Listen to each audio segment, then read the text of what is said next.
Hello दोस्तों, स्वागत है आप सभी का। जैसे कि पिछले वीडियो के अंदर मैंने कहा था कि ग्रह किसी एक जगह पे हमें बैठे हुए दिखाई देते हैं, लेकिन उनके प्रभाव को समझ पाने के लिए हमें इस बात को समझना ज़रूरी होता है कि वो किस नक्षत्र, किस नवांश में गए हैं। आपके सामने ये जन्म कुंडली है। इस जन्म कुंडली को देखा जाए तो केंद्र के अंदर 3 ग्रह बैठे हुए हैं, गुरु, बुध और शनि। यहाँ पे जातक की तरफ से जो प्रश्न है वो शुक्र को लेकर है कि शुक्र की स्थिति को समझाया जाए। अपन इस कुंडली में ना सिर्फ शुक्र बल्कि सभी ग्रहों के नक्षत्र पोजीशन से उनके रिजल्ट्स को समझने की कोशिश करेंगे। एक तरफ आपको जन्म कुंडली दिखाई दे रही है और राइट हैंड टॉप पे नवांश दिखाई दे रहा होगा। अब देखिए, सबसे पहले कनेक्ट करते हुए चलते हैं खुद जुपिटर को, गुरुदेव को। इस कुंडली में जो गुरुदेव हैं वो बैठे हैं 10वें भाव में। अब पहली चीज, वो बैठे हैं बुध की राशि में। बुध की राशि में बैठने के कारण उस पर्टिकुलर राशि को अपना शत्रु मानते हैं। ठीक है, पहली कंडीशन।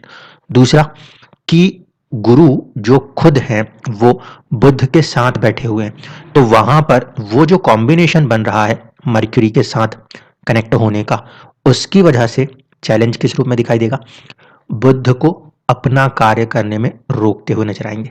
अगर आप ध्यान से देख सकें तो यहाँ पे खुद पहली चीज मेंशन्ड है, वो है ग्रेट एनिमी। ये बात क्यों समझा रहा हूं? पहली चीज है भाव का स्वामी के साथ उस ग्रह की स्थिति को समझना। भाव के स्वामी के साथ उस ग्रह की स्थिति को समझना। अब यदि ये गुरुदेव इस पर्टिकुलर कुंडली के लिए इस भाव के स्वामी के साथ अति शत्रुता बनाते हैं, तो वो कहीं ना कहीं अपनी तरफ से कुछ ऐसी चुनौतियों को खड़ा करने का प्रयास करेंगे जिसकी वजह से उन्नति, 10th हाउस है जो कि हमें ऊंचाइयों की तरफ लेके जाता है, उसमें बाधाएं खड़ी करेंगे। पहली कंडीशन। इसको हम किस आधार से देख रहे हैं? जिस भी ग्रह की बात हो रही है उसका भाव के स्वामी के साथ क्या रिश्ता है, पहली चीज। दूसरा, आप देखिए गुरु जो है उनका नक्षत्र क्या है? हस्त नक्षत्र है। हस्त नक्षत्र में होने के कारण गुरु का संबंध चंद्रमा से जुड़ जाएगा, क्योंकि हस्त नक्षत्र चंद्रमा का होता है। अब चंद्रमा से जुड़ने के कारण ये जो गुरु हैं ये कहीं ना कहीं अपना असर सेकंड हाउस ऑफ वेल्थ के ऊपर करेंगे, क्योंकि उनका जो नक्षत्र का स्वामी है वो जाके बैठा हुआ है सेकंड हाउस में, जिसको आप फैमिली भी कह सकते हैं, वेल्थ भी कह सकते हैं। एट द सेम टाइम, क्योंकि चंद्रमा 8th हाउस के स्वामी हैं, ऐसे स्थिति में गुरु जिस नक्षत्र में बैठे हैं उसके स्वामी का अष्टम के साथ संबंध होने की वजह से चीजों में परेशानियां आना या देरी आना, अचानक के तत्व जुड़ जाना। 8वां है अनसर्टेनिटी। ठीक है, कहीं ना कहीं इन्वॉल्व हो जाया करती है, पहली कंडीशन।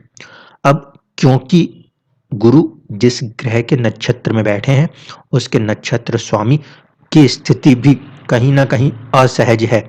एक तरफ चंद्रमा केतु, दूसरी तरफ मंगल और राहु की दृष्टि से पीड़ित हैं, और कोई भी ऐसी पॉजिटिव कंडीशन नहीं नजर आती। पॉजिटिव कंडीशन सिर्फ एक ग्रह दे रहे थे, वो है कौन? खुद गुरु। गुरु की अपनी दृष्टि चंद्रमा के ऊपर है, ठीक है, वो एक पॉजिटिव है। लेकिन अगर देखा जाए तो केतु, फिर राहु और मंगल, 3 ग्रहों के नेगेटिव प्रभाव को झेल रहे चंद्रमा के ऊपर सिर्फ एक पॉजिटिव गुरु की दृष्टि प्रभाव, और कुछ भी नहीं। दूसरी बात है, केतु जब यहाँ कनेक्ट होंगे तो वो शनि की राशि में बैठने के कारण शनि की तरह काम करेंगे, तो आप उसे चंद्रमा शनि का कॉम्बिनेशन भी समझ सकते हैं। तो कहीं ना कहीं जो नक्षत्र के स्वामी हैं जिसमें गुरुदेव बैठे हैं उसमें भी कुछ चुनौतियां होने के कारण कहीं ना कहीं गुरु के ऊपर भी एक दबाव बना रहेगा। अब ये ग्रह 10वें भाव में बैठा है, भाव स्वामी के साथ बहुत अच्छी स्थिति में नहीं है, भाव की उन्नति में अवरोध पैदा करेंगे। नक्षत्र की तरफ जब हम गए तो अनसर्टेनिटी है, अचानक के तत्व हैं, देरी के तत्व नजर आएंगे। इसी तरीके से जब नवांश में जाते हैं तो हम देखते हैं कि ये युति फिर काम कर रही है बुध और गुरु की, और वो भी 3 नंबर की राशि यानी कि 7th हाउस को प्रभावित करेगी।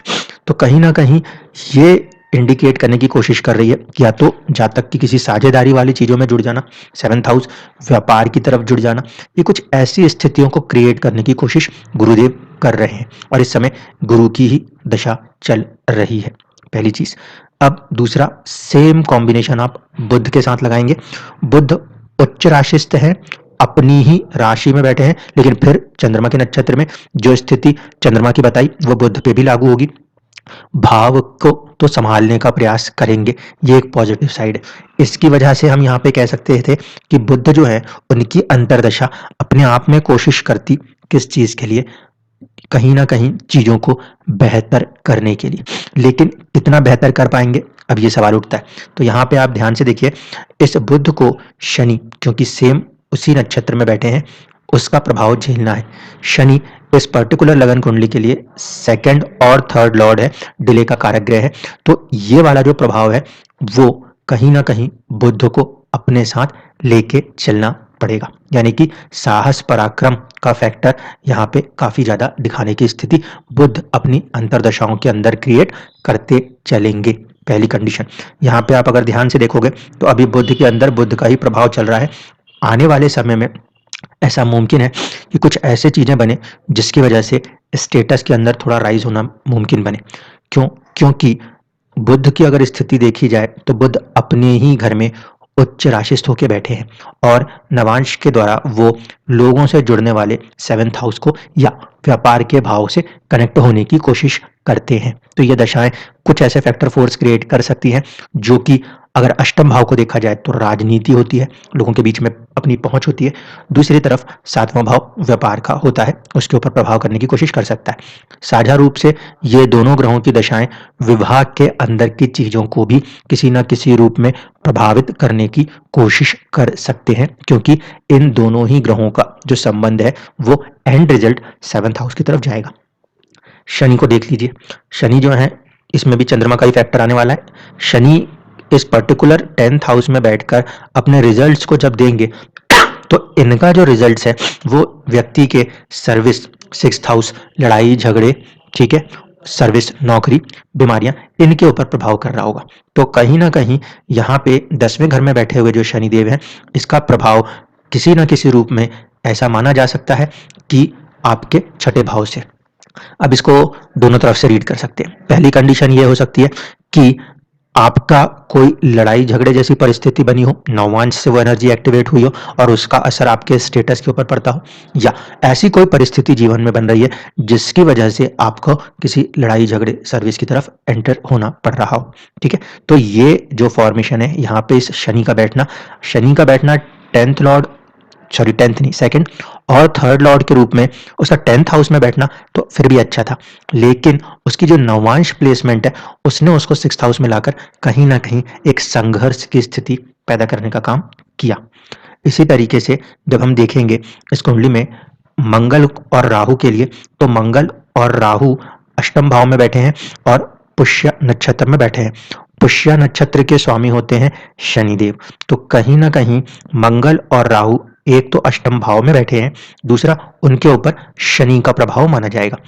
इन दोनों के ऊपर जब शनि के प्रभाव को लिखेंगे तो शनि की स्थिति कंपैरेटिवली बेटर है। क्यों? क्योंकि उसको गुरु और बुध जैसे दो शुभ ग्रहों का साथ मिला हुआ है।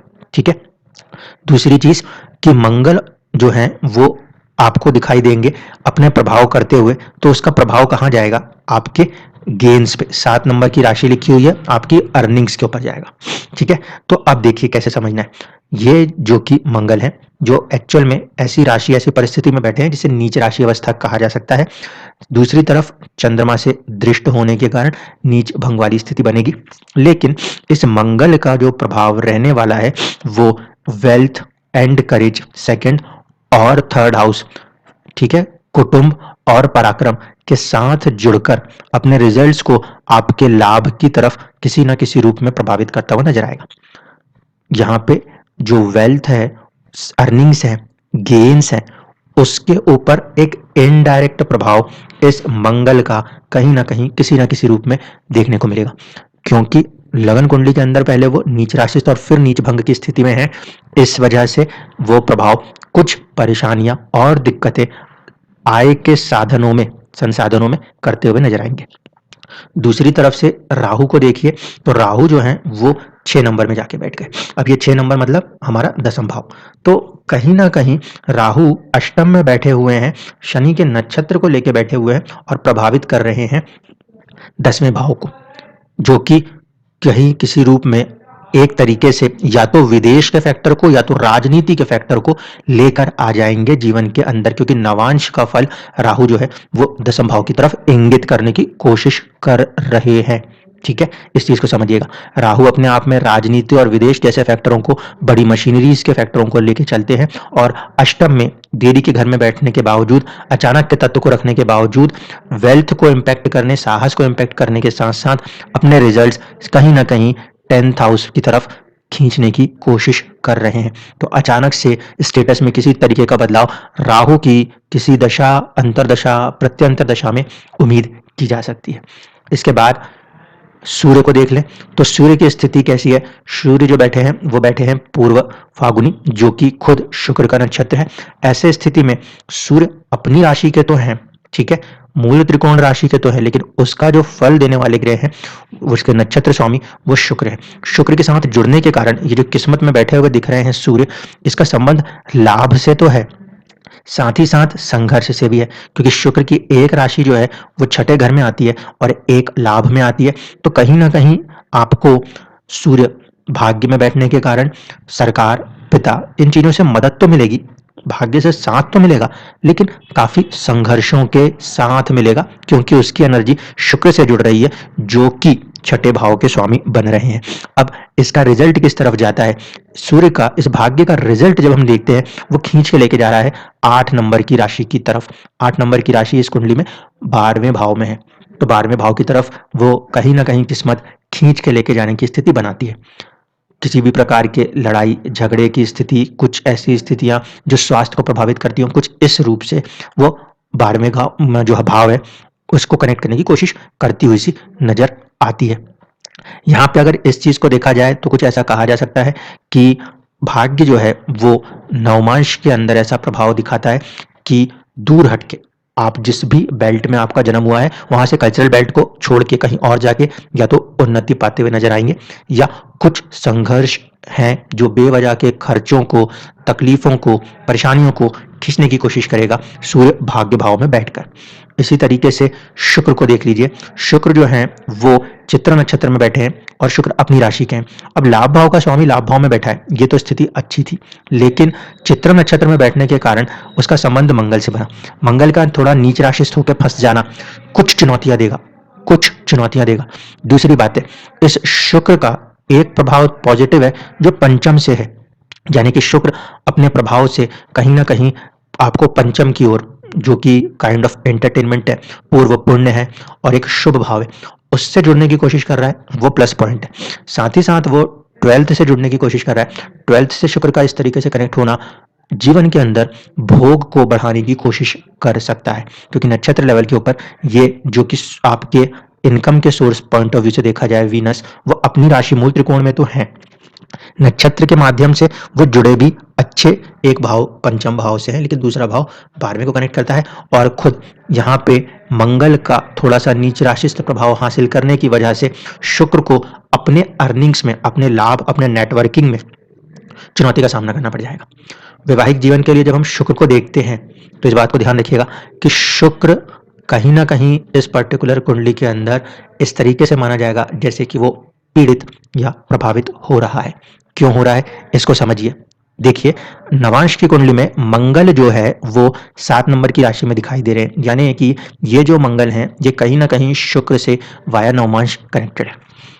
अब मंगल क्योंकि अपने आप में पृथकतावाद के ग्रह हैं, एग्रेशन के ग्रह हैं, इसीलिए कुछ ऐसी परिस्थितियां बन सकती हैं जिसकी वजह से मैरिज लाइफ में कुछ डिस्टर्बेंसेस क्रिएट हो जाएं। क्यों? क्योंकि शुक्र जो कि कारक ग्रह है वो चित्र नक्षत्र के द्वारा ऐसे ग्रह के साथ जुड़ा है जो सेपरेटिस्ट नेचर का ग्रह है, ठीक है, और बैठ के ये शुक्र अपने प्रभाव को अगेन कहाँ लगा रहा है, 12th हाउस में। 12th हाउस की तरफ एनर्जी का खींचना, दवाइयाँ हो गई, हॉस्पिटल्स में या फिर एनजीओज के अंदर जुड़ने में, या फिर ऐसे में विदेशों के साथ जुड़ के खर्च होने में, इनमें वो सपोर्ट करने लगेगा। नहीं तो इन्हीं स्थानों में आपके धन के खर्च होने के योग बनते चले जाएंगे शुक्र के वहीं बैठे रहने से। कई लोगों को ये लगता है कि भाई ग्रह यहाँ का स्वामी है, यहीं बैठा है, लाभ भाव में बैठा है, लेकिन अब आप देख सकते हैं परिस्थितियां जो हैं वो किस तरीके से कनेक्ट कर रही हैं। एंड रिजल्ट नवांश में उसका वो 12th हाउस को खींचने की कोशिश कर रहा है। तो खर्चे जो हैं या तो विदेश की तरफ जाएं, या फिर वो खर्चे विदेश की तरफ नहीं जाएंगे तो हॉस्पिटल्स हैं, कोर्ट कचहरी है, बेवजह के खर्चे, इन चीज़ों को वो नेचुरली अपने अंदर से बढ़ाने की कोशिश करेगा। अब बचे हैं चंद्रमा और केतु। चंद्रमा की स्थिति को जब रीड करेंगे तो चंद्रमा उत्तराषाढ़ नक्षत्र में बैठे हैं और केतु भी। इन दोनों के ही स्वामी सूर्य हैं जो कि भाग्य भाव में बैठे हैं। तो कहीं ना कहीं चंद्रमा और केतु के अंदर एक पोटेंशियल तो अच्छा था भाग्य से जुड़ने का। जब रिजल्ट की बारी आएगी तो चंद्रमा और केतु का संबंध स्ट्रांगली कनेक्ट है, और ये संबंध अपने आप को कहाँ पे ले जाएगा, ये ले जाएगा 12वें भाव में। अब देखिए चंद्रमा और केतु का संबंध अपने आप को, सॉरी 12वें नहीं, चौथे भाव में 12 नंबर की राशि के अंदर।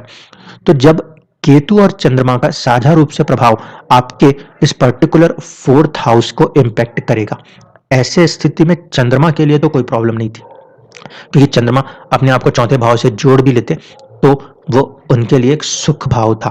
लेकिन केतु का संबंध जब चंद्रमा के साथ जुड़ेगा तो चुनौतियां कर देगा। क्यों? क्योंकि वहां पे ग्रहण की स्थिति बन जाएगी। एक तरफ से चंद्रमा 4th हाउस में कारक भी होते हैं, और केतु के साथ वहां अगर बैठ जाएंगे तो उस स्थिति में उस भाव के ऊपर भी प्रभाव है और कारक के ऊपर भी प्रभाव पड़ जाएगा। अगर कंबाइंड रूप से देखा जाए, यहाँ पे चंद्रमा और केतु को बिठा दिया जाए तो 12 नंबर की राशि के स्वामी गुरु के ऊपर प्रभाव भी महसूस होगा और कारक चंद्रमा पे भी होगा। ऐसे स्थिति में यहाँ पर केतु के साथ आने की वजह से कुछ चुनौतियां बनेंगी। दूसरा, इसको इस तरीके से भी देख सकते हैं आप, अष्टम का स्वामी आपके 2nd हाउस के अंदर यानी कि सेविंग्स के अंदर वेल्थ को प्रभावित करता है, और उसके प्रभाव का नतीजा आपको अपने घर के सुख संसाधनों में देखने को मिलता है।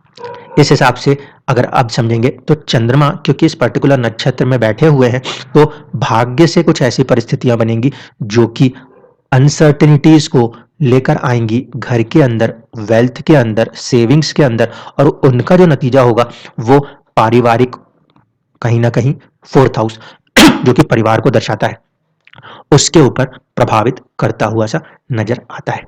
इसलिए जब कभी भी किसी भी कुंडली में हम किसी ग्रह को देखते हैं तो हमारे लिए ये जरूरी होता है, ग्रह किसी राशि में तो बैठा है, वो किसी एक नक्षत्र में, और उस नक्षत्र के द्वारा वो किसी एक नवांश में बैठा है। वो उस नक्षत्र के माध्यम से उस राशि के स्वामी के साथ अपने रिश्ते के माध्यम से कहीं ना कहीं असर करता है।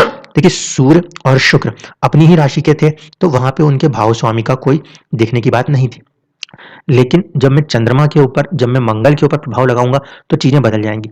चंद्रमा जो है वो शनि की राशि में बैठे हैं और तात्कालिक शत्रुओं के बैठे हैं, तो ये ग्रह इस भाव के ऊपर एक नेगेटिव प्रभाव करने की कोशिश करेगा।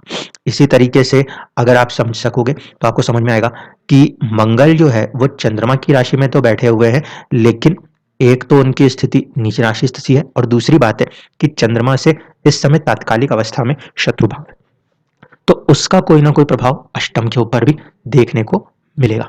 ग्रह अपने भाव स्वामी और इसी तरीके से अपने नक्षत्र के स्वामी के साथ जैसे भी रिश्तों को बनाएंगे उसके अकॉर्डिंग रिजल्ट्स वेरिएट होते जाएंगे। यहाँ पे ये जितने भी ग्रह बैठे हैं ये सब मित्र होके बैठे हैं, ठीक है। शुक्र अपने नक्षत्र स्वामी के साथ मित्र होकर बैठे हैं। ये अलग बात है कि नक्षत्र का स्वामी खुद ऐसी अवस्था में बैठा हुआ है कि वो कहीं ना कहीं असहज है, ठीक है। इसी तरीके से सूर्य और शुक्र ये भी मित्र अवस्था में बैठे हुए हैं, लेकिन यहाँ पे इनकी मित्र अवस्था के बाद परेशानी क्या हो रही है कि भाग्य का ये जो पूरा संबंध है ये कहीं ना कहीं 8 नंबर की राशि के अंश से, जो कि 12वां भाव है, उसके साथ जुड़ गया है। इसीलिए भाग्य और आपकी जो आय है, अर्निंग्स है, उसका कोई संबंध या तो कोर्ट कचहरी या तो हॉस्पिटल या फिर विदेश के साथ जोड़ के देखा जा सकता है, या ये कहा जा सकता है कि ज्यादा से ज्यादा जो आप कमाते हो वो इसकी तरफ आपको इन्वेस्ट भाग्य की वजह से करना पड़ता हो। इसी तरीके से जब हम सेविंग्स को देख रहे हैं तो हम शनि को देख के कह रहे हैं कि ज्यादा से ज्यादा जो आपकी सेविंग्स है, जमा हुआ धन है, वो भाग्य के द्वारा कहीं ना कहीं, क्योंकि शनि के 2nd नंबर राशि और 6th हाउस को लेने के कारण वहां पे खींच रहा है, जो या तो कर्जे को बढ़ाने की कोशिश कर देगा या फिर शत्रु और रोग चोट ऐसी स्थितियों में अपनी जो सेविंग्स है उसको ज्यादातर ड्रेन करना पड़ता हो, ऐसा देखा या कहा जा सकता है। धन्यवाद।